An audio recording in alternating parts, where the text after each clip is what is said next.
Assalamualaikum, my dear students of level 7. Hope you all are safe and sound. This is your English literature teacher, Miss Fareeda Ashiq from Falcon House Grammar School, Campus 9.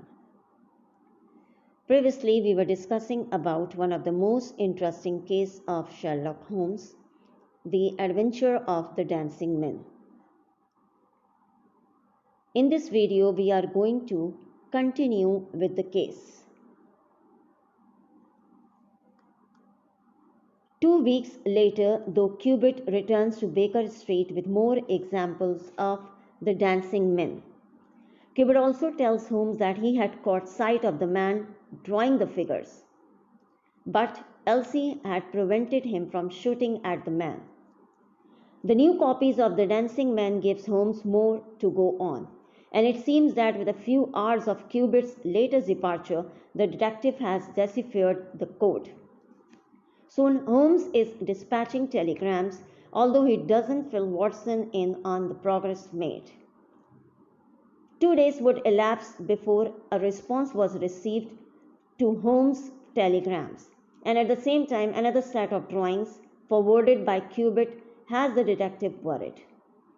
Holmes wanted to set off immediately for Norfolk, but the lack of trains meant that his journey would have to wait to the next morning.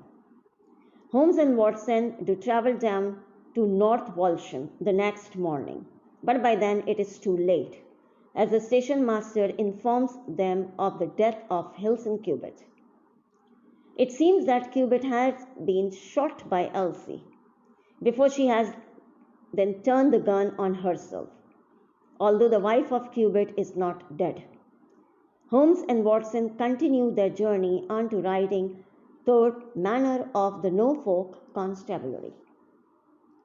Martin is more than happy to have the assistant of Holmes on the case, and soon Holmes is examining the crime scene.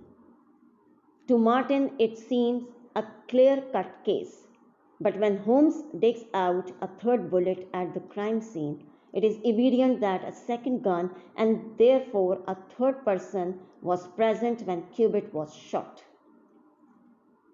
Mysteriously, Holmes then sends a message to L-VII, a message that Watson spies is addressed to Mr. Ape Slanny. Holmes, Watson, and Martin then sit in the house's drawing room for a response to the note.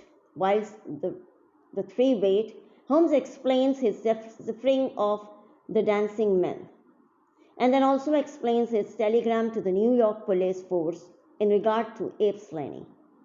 The telegram response to Holmes' own telegram was simply the most dangerous crook in Chicago. The wait ends when Ape Slanny himself walks into the drawing room. Slanny, having been tricked by a dancing man message that he presumed was from Elsie Cubitt. Ape Slanny is soon in handcuffs and is actually upset when he learns that Elsie is seriously injured.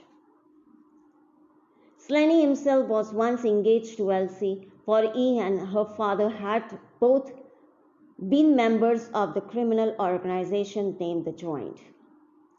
It was the Joint who had created the Dancing Man Code, and Slanny figured that no one outside the organization could decipher it. Elsie had broken the engagement and left America, as she could not condemn the criminal activity of the Joint. Ape Slanny had eventually tracked Elsie down, and then came the fateful confrontation. It seems that Hilton Cubitt had fired first and missed, and then Slanny had not.